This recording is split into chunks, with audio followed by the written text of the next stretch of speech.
The statistics of Massachusetts showed that not one rich man's son out of 17 ever dies rich. I pity the rich man's sons, unless they have the good sense of the elder Vanderbilt, which sometimes happens. He went to his father and said, "Did you earn all your money?" "I did, my son. I began to work on a ferry boat for 25 cents a day." "Then," said his son, "I will have none of your money." And he too tried to get employment on a ferry boat that Saturday night. He could not get one there, but he did get a place for $3 a week. Of course, if a rich man's son will do that, he will get the discipline of a poor boy that is worth more than a university education to any man. He would then be able to take care of the millions of his father. But as a rule, the rich men will not let their sons do the very thing that made them great. As a rule, the rich man will not allow his son to work. And his mother, why, she would think it was a social disgrace if her poor, weak, little, lily-fingered, sissy sort of a boy had to earn his living with honest toil. I have no pity for such rich men's sons. I remember one at Niagara Falls. I think I remember one a great deal nearer. I think there are gentlemen present who were at a great banquet, and I beg pardon of his friends. At a banquet here in Philadelphia there sat beside me a kind-hearted young man, and he said, "Mr. Conwell, you have been sick for 2 or 3 years. When you go out, take my limousine, and it will take you up to your house on Broad Street." I thanked him very much, and perhaps I ought not to mention the incident in this way, but I follow the facts. I got on the seat with the driver of that limousine outside, and when we were going up, I asked the driver, "How much did this limousine cost?" "6,800, and he had to pay the duty on it." "Well," I said, "does the owner of this machine ever drive it himself?" At that, the chauffeur laughed so heartily that he lost control of his machine.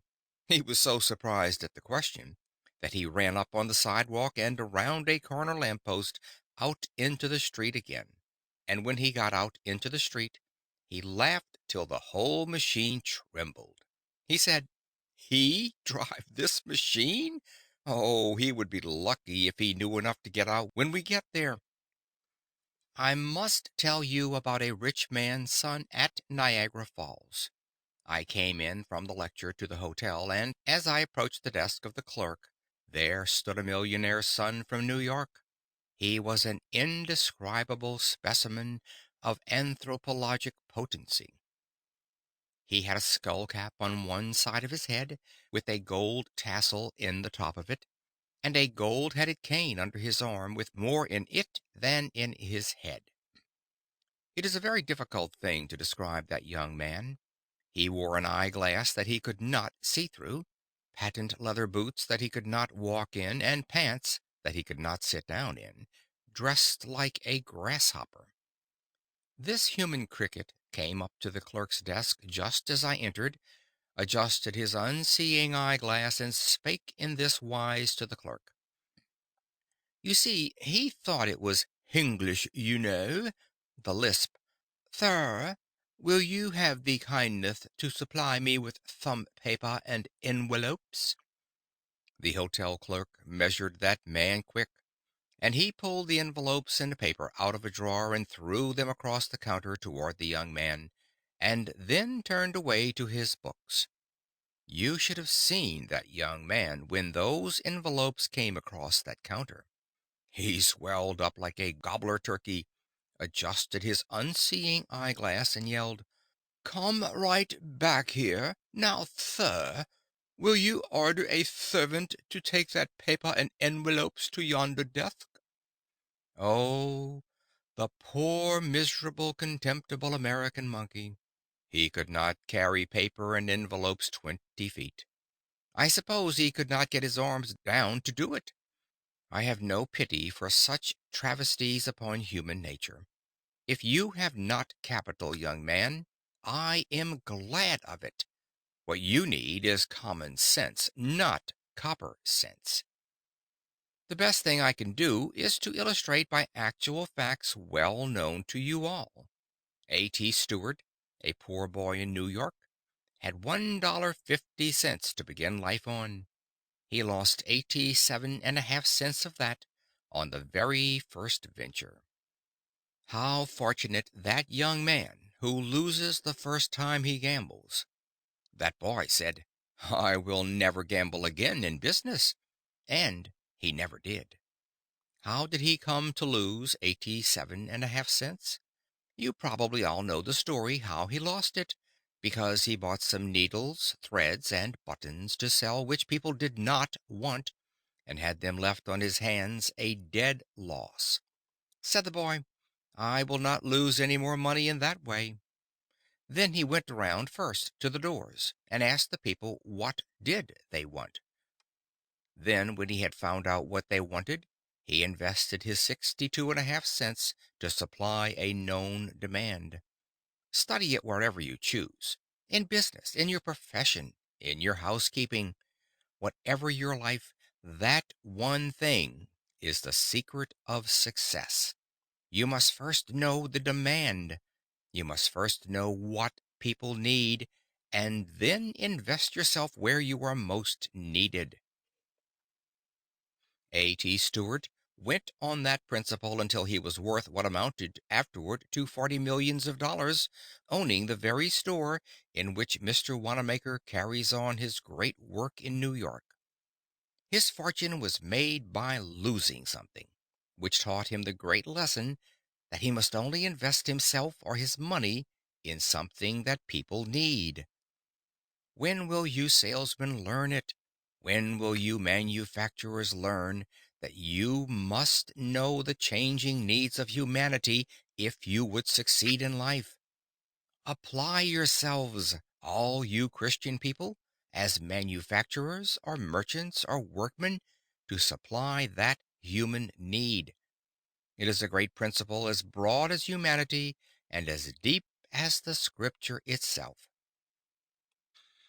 The best illustration I ever heard was of John Jacob Astor.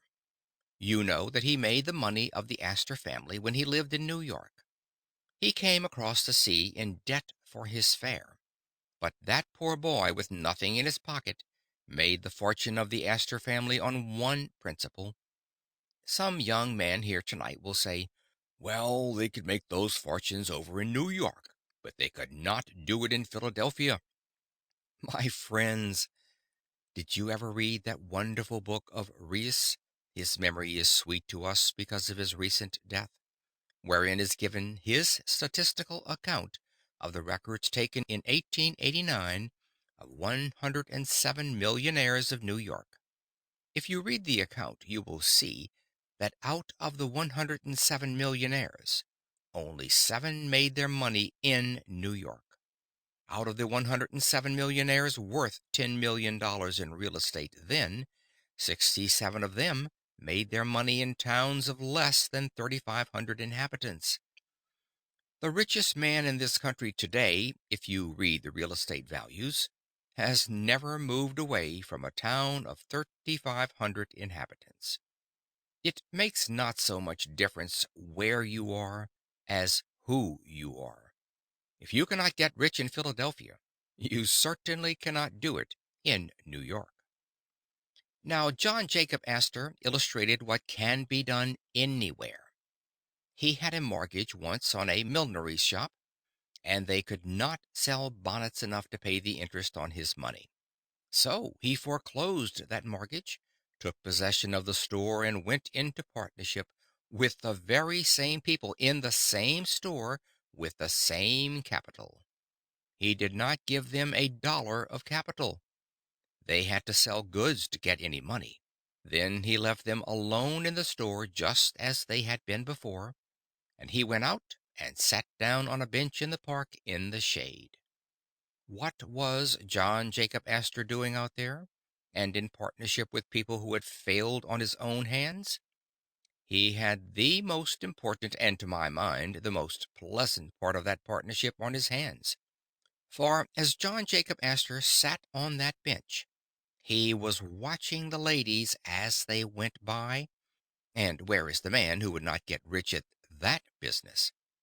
As he sat on the bench, if a lady passed him with her shoulders back and head up, and looked straight to the front, as if she did not care if all the world did gaze on her, then he studied her bonnet, and by the time it was out of sight, he knew the shape of the frame, the color of the trimmings, and the crinklings in the feather. I sometimes try to describe a bonnet, but not always. I would not try to describe a modern bonnet. Where is the man that could describe one? This aggregation of all sorts of driftwood stuck on the back of the head, or the side of the neck, like a rooster with only one tail feather left. But in John Jacob Astor's day, there was some art about the millinery business, and he went to the millinery store and said to them, "Now put into the show window just such a bonnet as I described to you, because I have already seen a lady who likes such a bonnet. Don't make up any more until I come back." Then he went out and sat down again, and another lady passed him of a different form, of different complexion, with a different shape and color of bonnet. "Now," said he, "put such a bonnet as that in the show window." He did not fill his show window uptown with lots of hats and bonnets to drive people away, and then sit on the back stairs and bawl because people went to Wanamaker's to trade. He did not have a hat or a bonnet in that show window but what some lady liked it before it was made up. The tide of custom became immediately to turn in, and that has been the foundation of the greatest store in New York in that line, and still exists as one of three stores. Its fortune was made by John Jacob Astor after they had failed in business, not by giving them any more money, but by finding out what the ladies liked for bonnets before they wasted any material in making them up. I tell you, if a man could foresee the millinery business, he could foresee anything under heaven. Suppose I were to go through the audience tonight and ask you in this great manufacturing city if there are not opportunities to get rich in manufacturing. Oh, yes, some young man says. There are opportunities here still if you build with some trust, and if you have 2 or 3 millions of dollars to begin with as capital. Young man, the history of the breaking up of the trusts by that attack upon big business is only illustrating what is now the opportunity of the smaller man. The time never came in the history of the world when you could get rich so quickly manufacturing without capital as you can now. But you will say, you cannot do anything of the kind. You cannot start without capital. Young man, let me illustrate for a moment. I must do it. It is my duty to every young man and woman, because we are all going into business very soon on the same plan. Young man, remember, if you know what people need, you have gotten more knowledge of a fortune than any amount of capital can give you. There was a poor man out of work living in Hingham, Massachusetts. He lounged around the house until one day his wife told him to get out and work, and as he lived in Massachusetts, he obeyed his wife. He went out and sat down on the shore of the bay, and whittled a soaked shingle into a wooden chain. His children that evening quarreled over it, and he whittled a second one to keep peace. While he was whittling the second one, a neighbor came in and said, "Why don't you whittle toys and sell them? You could make money at that." "Oh," he said, "I would not know what to make." "Why don't you ask your own children right here in your own house what to make?" "What is the use of trying that?" said the carpenter. "My children are different from other people's children. I used to see people like that when I taught school." But he acted upon the hint, and the next morning, when Mary came down the stairway, he asked, "What do you want for a toy?" She began to tell him she would like a doll's bed, a doll's wash stand, a doll's carriage, a little doll's umbrella, and went on with a list of things that would take him a lifetime to supply. So, consulting his own children in his own house, he took the firewood, for he had no money to buy lumber, and whittled those strong, unpainted Hingham toys that were for so many years known all over the world. That man began to make those toys for his own children, and then made copies and sold them through the boot and shoe store next door. He began to make a little money, and then a little more. And Mr. Lawson, in his Frenzied Finance, says that man is the richest man in old Massachusetts, and I think it is the truth. And that man is worth 100 millions of dollars today, and has only been 34 years making it on that one principle, that one must judge that what his own children like at home, other people's children would like in their homes too. To judge the human heart by oneself, by one's wife, by one's children. It is the royal road to success in manufacturing. Oh, but you say, didn't he have any capital? Yes, a penknife, but I don't know that he had paid for that. I spoke thus to an audience in New Britain, Connecticut, and a lady 4 seats back went home and tried to take off her collar, and the collar button stuck in the buttonhole. She threw it out and said, I am going to get up something better than that to put on collars. Her husband said, after what Conwell said tonight, you see there is a need for an improved collar fastener that is easier to handle. There is a human need. There is a great fortune. Now then, get up a collar button and get rich.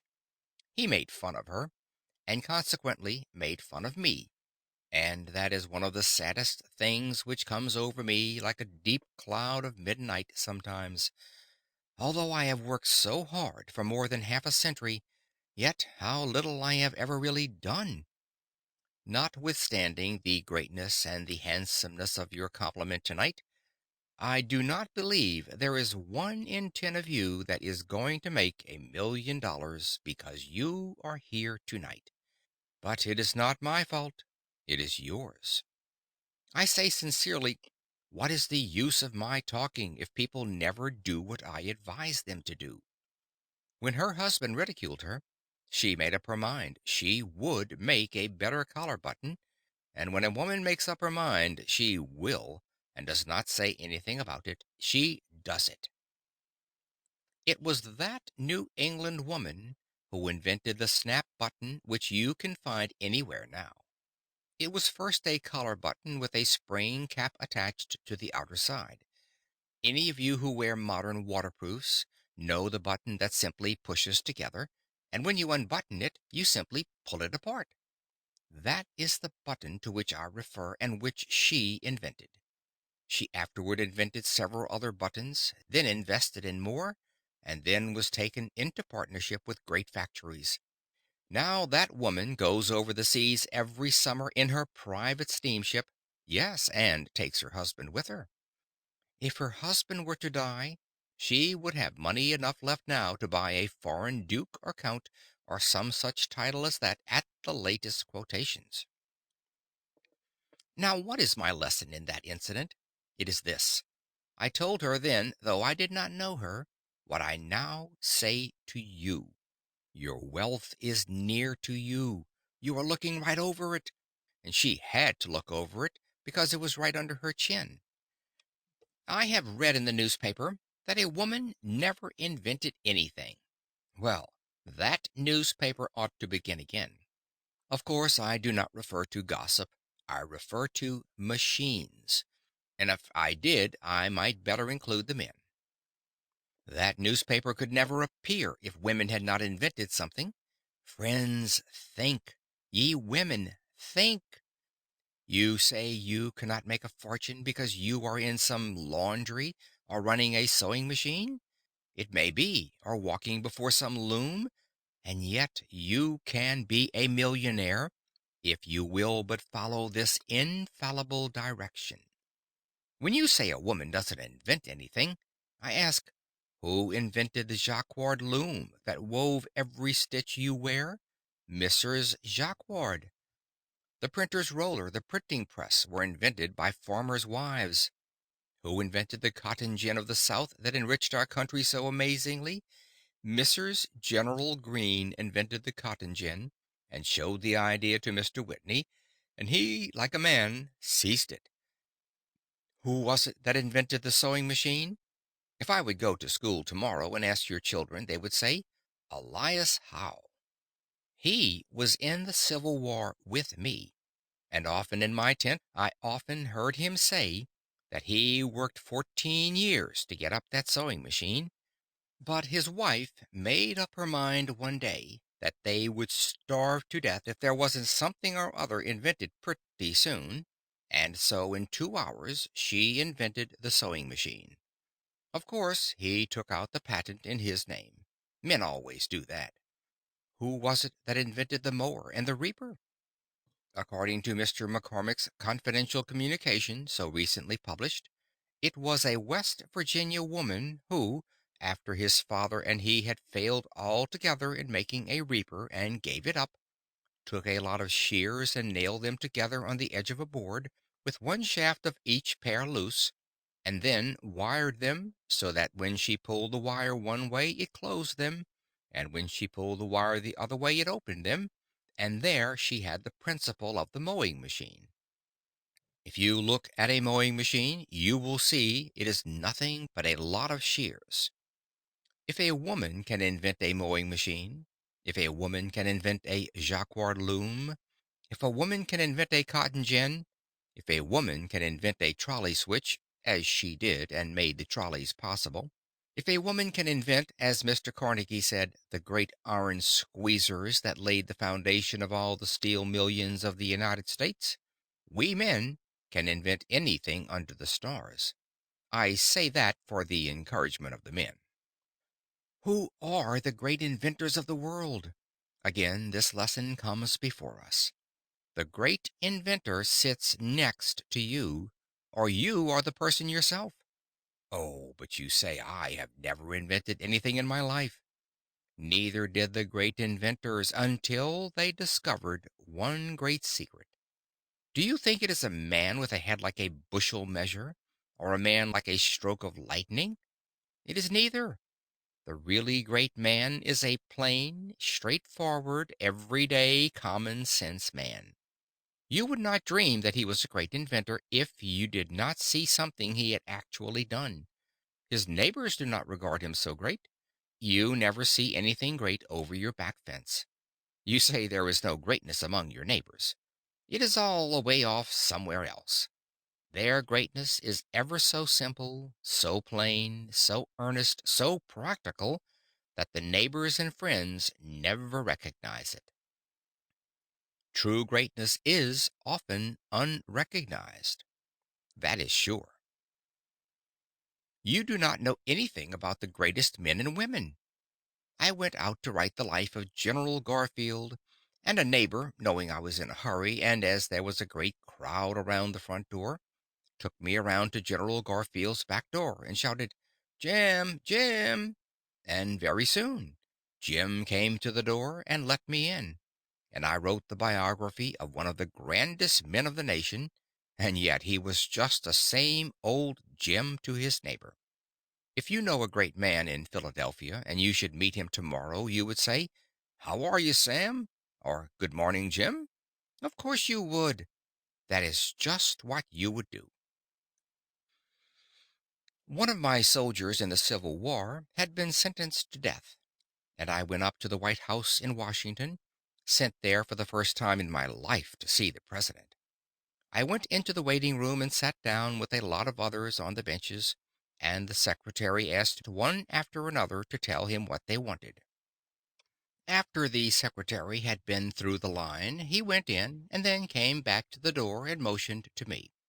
I went up to that anteroom, and the secretary said, That is the president's door right over there. Just rap on it and go right in. I never was so taken aback, friends, in all my life. Never. The secretary himself made it worse for me, because he had told me how to go in and then went out another door to the left and shut that. There I was, in the hallway by myself before the President of the United States of America's door. I had been on fields of battle, where the shells did sometimes shriek and the bullets did sometimes hit me, but I always wanted to run. I have no sympathy with the old man who says, "I would just as soon march up to the cannon's mouth as eat my dinner." I have no faith in a man who doesn't know enough to be afraid when he is being shot at. I never was so afraid when the shells came around us at Antietam as I was when I went into that room that day. But I finally mustered the courage, I don't know how I ever did, and at arm's length tapped on the door. The man inside did not help me at all, but yelled out, "Come in and sit down." Well, I went in and sat down on the edge of a chair, and wished I were in Europe, and the man at the table did not look up. He was one of the world's greatest men, and was made great by one single rule. Oh, that the young people of Philadelphia were before me now, and I could say just this one thing, and that they would remember it. I would give a lifetime for the effect it would have on our city and on civilization. Abraham Lincoln's principle for greatness can be adopted by nearly all. This was his rule. Whatsoever he had to do at all, he put his whole mind into it and held it all there until that was all done. That makes men great almost anywhere. He stuck to those papers at that table and did not look up at me, and I sat there trembling. Finally, when he had put the string around his papers, he pushed them over to one side and looked at me, and a smile came over his worn face. He said, "I am a very busy man and have only a few minutes to spare. Now, tell me in the fewest words what it is you want." I began to tell him and mentioned the case, and he said, "I have heard all about it, and you do not need to say any more. Mr. Stanton was talking to me only a few days ago about that. You can go to the hotel and rest assured that the President never did sign an order to shoot a boy under 20 years of age, and never will. You can say that to his mother anyhow." Then he said to me, "How is it going in the field?" I said, "We sometimes get discouraged." And he said, "It is all right. We are going to win out now. We are getting very near the light. No man ought to wish to be President of the United States, and I will be glad when I get through. Then Tad and I are going out to Springfield, Illinois. I have bought a farm out there, and I don't care if I again earn only 25 cents a day.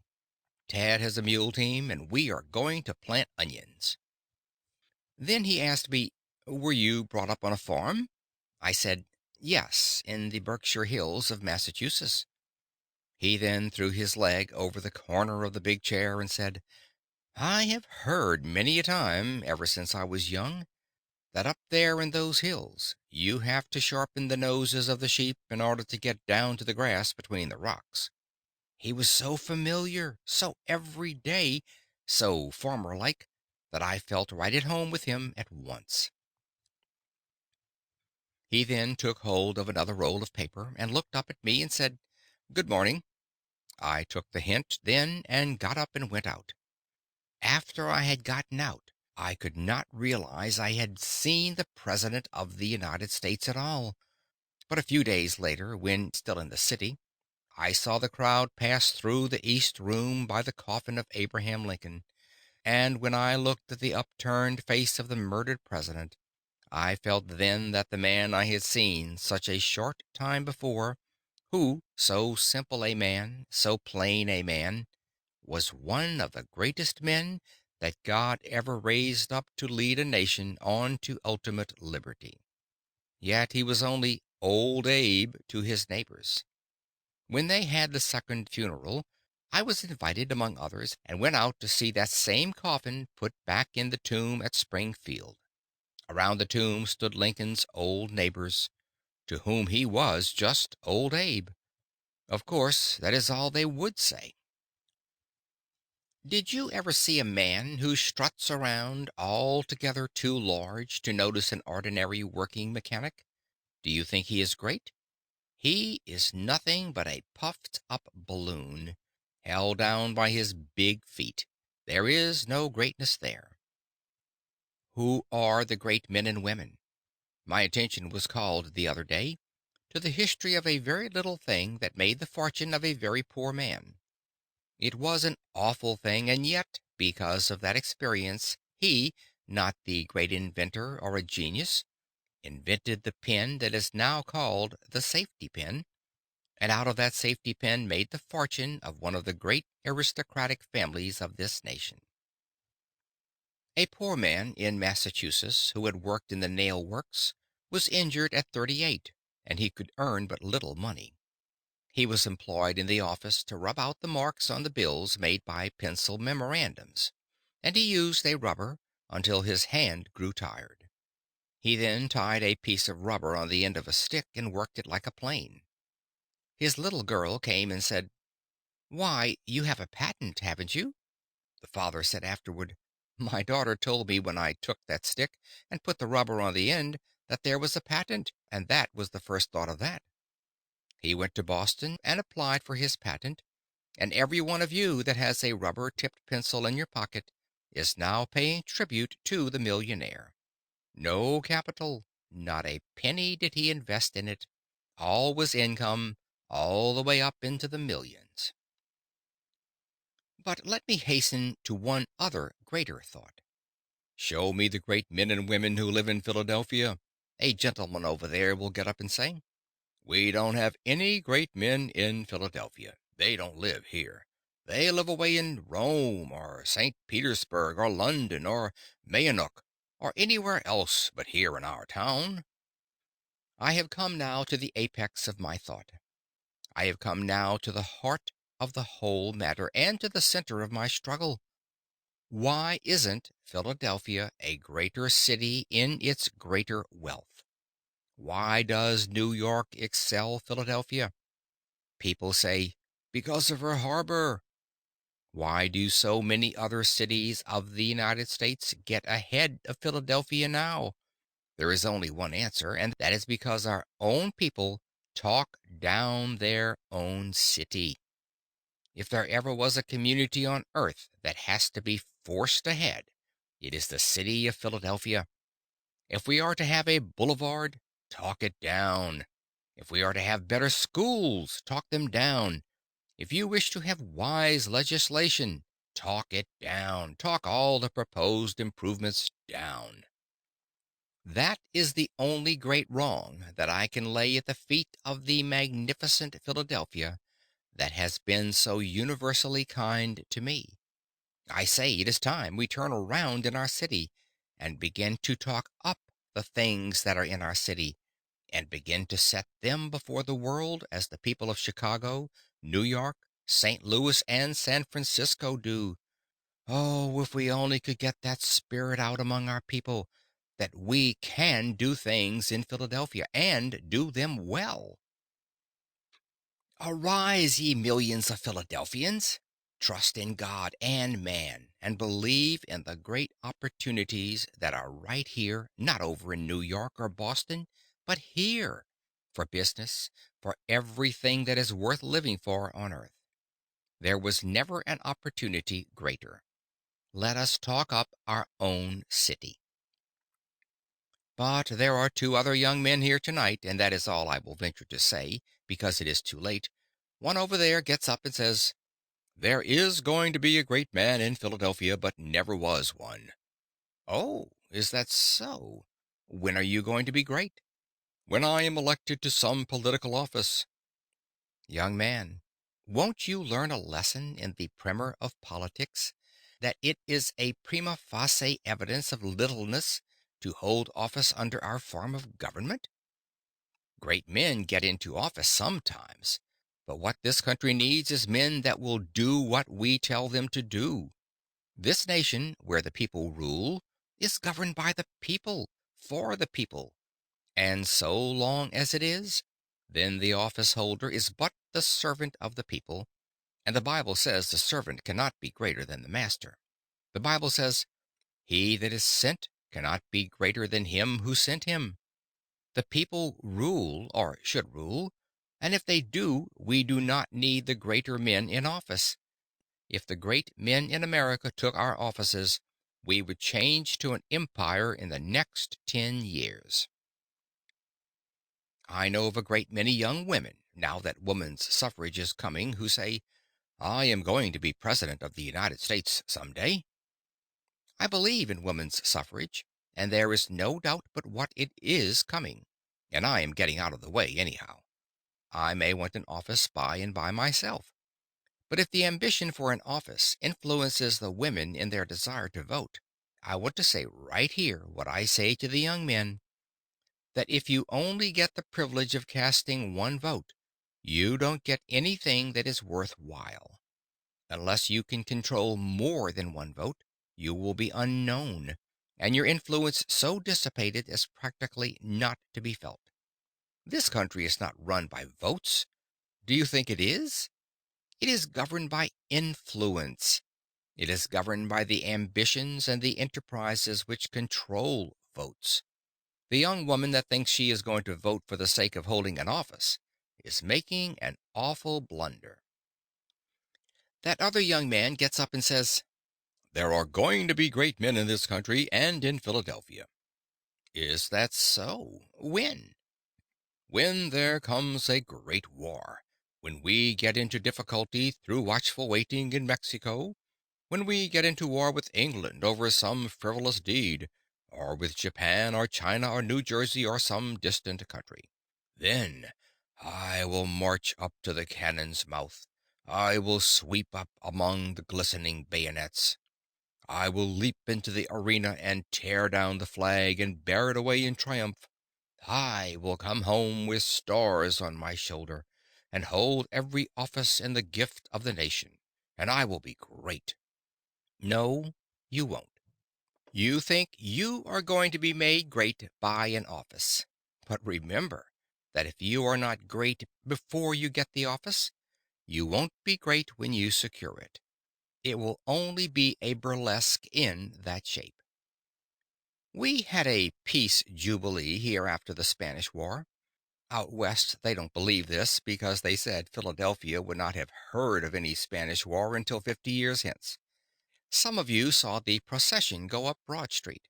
I was away, but the family wrote to me that the tally-ho coach with Lieutenant Hobson upon it stopped right at the front door, and the people shouted, "Hurrah for Hobson!"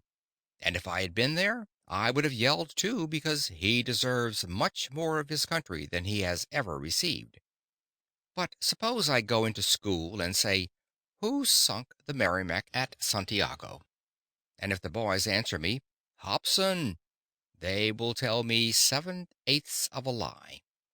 There were 7 other heroes on that steamer, and they, by virtue of their position, were continually exposed to the Spanish fire, while Hobson, as an officer, might reasonably be behind the smokestack. You have gathered in this house your most intelligent people, and yet, perhaps, not one here can name the other 7 men. We ought not to so teach history.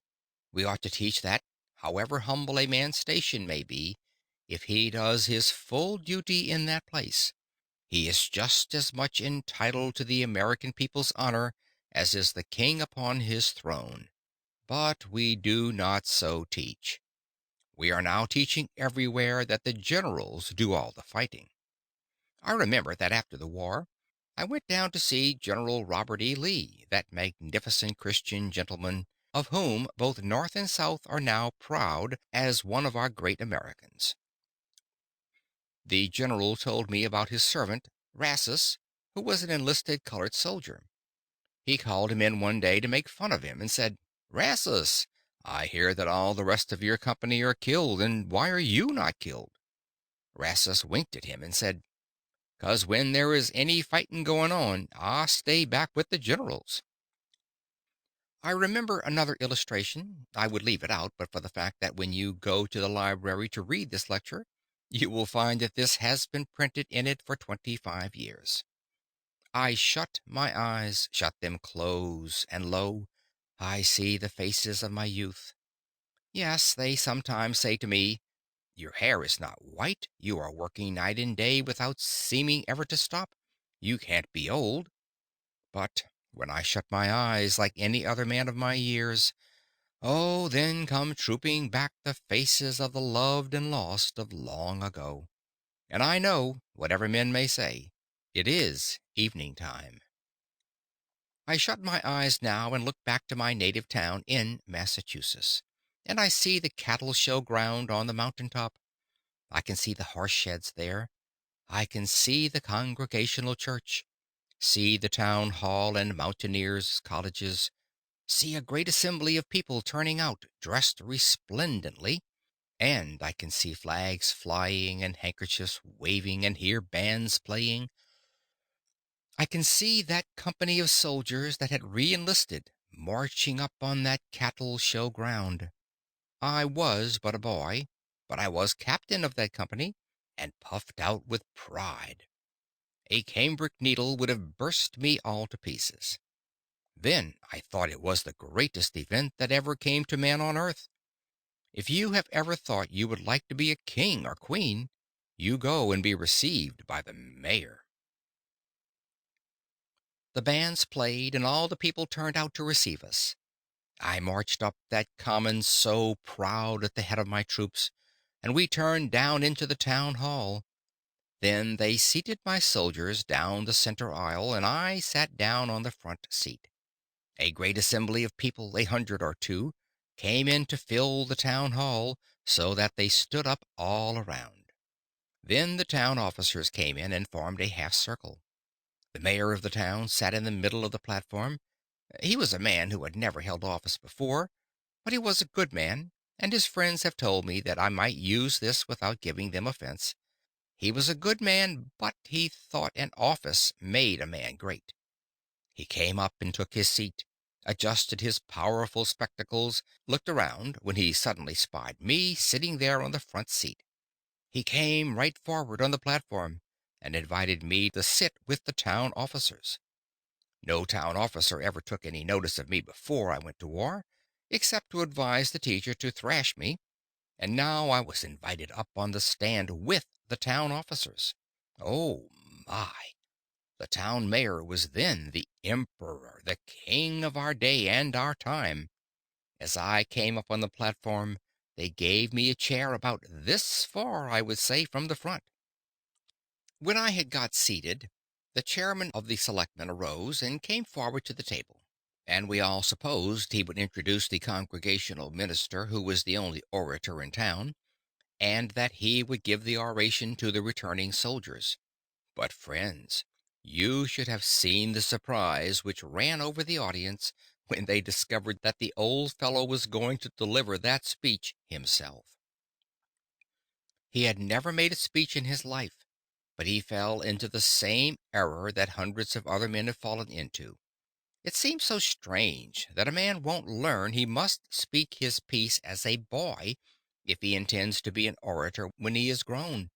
But he seems to think all he has to do is hold an office to be a great orator.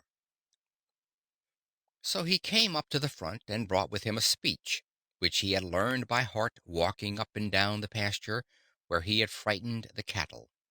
He brought the manuscript with him and spread it out on the table so as to be sure he might see it. He adjusted his spectacles and leaned over it for a moment and marched back on that platform and then came forward like this: tramp, tramp, tramp. He must have studied the subject a great deal when you come to think of it, because he assumed an elocutionary attitude. He rested heavily on his left heel, threw back his shoulders, slightly advanced the right foot, opened the organs of speech, and advanced his right foot at an angle of 45. As he stood in that elocutionary attitude, friends, this is just the way that speech went. Some people say to me, "Don't you exaggerate?" That would be impossible. But I am here for the lesson and not for the story, and this is the way it went. "Fellow citizens!" As soon as he heard his voice, his fingers began to go like that, his knees began to shake, and then he trembled all over. He choked and swallowed and came around to the table to look at the manuscript. Then he gathered himself up with clenched fist and came back. "Fellow citizens, we are fellow citizens. We are, we are, we are, we are, we are, we are very happy. We are very happy. We are very happy. We are very happy to welcome back to their native town these soldiers who have fought and bled and come back again to their native town. We are especially we are especially pleased to see with us today this young hero. That meant me. This young hero who in imagine this friends remember he said that. If he had not said in imagination, I would not be egotistic enough to refer to it at all. This young hero who in imagination we have seen we have seen leading his troops on to the deadly breach. We have seen his shining sword flashing in the sunlight as he shouted to his troops, "Come on!" Oh, dear, dear, dear. How little that good man knew about war. If he had known anything about war at all, he ought to have known what any of my GAR comrades here tonight will tell you is true, that it is next to a crime for an officer of infantry ever in time of danger to go ahead of his men. I, with my shining sword flashing in the sunlight, shouting to my troops, "Come on!" I never did it. Do you suppose I would get up in front of my men to be shot in front by the enemy and in the back by my own men? That is no place for an officer. The place for an officer in actual battle is behind the line. How often, as a staff officer, I rode down the line when our men were suddenly called to the line of battle, and the rebel yells were coming out of the woods, and shouted, "Officers to the rear! Officers to the rear!" Then every officer gets behind the line of private soldiers, and the higher the officer's rank, the farther behind he goes, not because he is any less the brave, but because the laws of war require that. And yet he shouted, "I with my shining sword." In that house there sat the company of my soldiers who had carried that boy across the Carolina rivers that he might not wet his feet. Some of them had gone far out to get a pig or a chicken. Some of them had gone to death under the shell swept pines in the mountains of Tennessee. Yet in the good man's speech they were scarcely known. He did refer to them, but only incidentally. The hero of the hour was this boy. Did the nation owe him anything? No. Nothing then, and nothing now. Why was he the hero? Simply because that man fell into the same human error, that this boy was great because he was an officer, and these were only private soldiers. Oh, I learned the lesson then that I will never forget so long as the tongue of the bell of time continues to swing for me. Greatness consists not in the holding of some future office, but really consists in doing great deeds with little means and the accomplishment of vast purposes from the private ranks of life. To be great at all, one must be great here, now, in Philadelphia. He who can give to this city better streets and better sidewalks, better schools and more colleges, more happiness and more civilization, more of God, he will be great anywhere. Let every man or woman here, if you never hear me again, remember this, that if you wish to be great at all, you must begin where you are and what you are in Philadelphia now. He that can give to this city any blessing, he who can be a good citizen where he lives here, he that can make better homes, he that can be a blessing, whether he works in the shop or sits behind the counter or keeps house, whatever be his life, he who would be great anywhere must first be great in his own Philadelphia.